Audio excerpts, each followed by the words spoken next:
कार्ले येथील एकविरा मंदिर महाराष्ट्रातील जनतेचं श्रद्धास्थान आहे।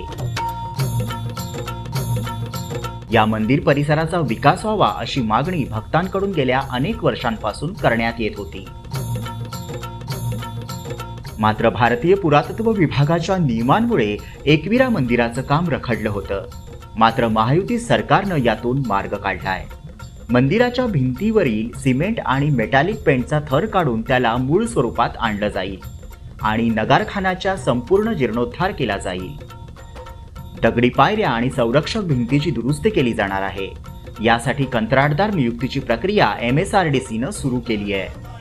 भक्तांसाठी सुविधांची निर्मिती आणि परिसरातील सुशोभीकरणाच्या कामाचा यात समावेश आहे।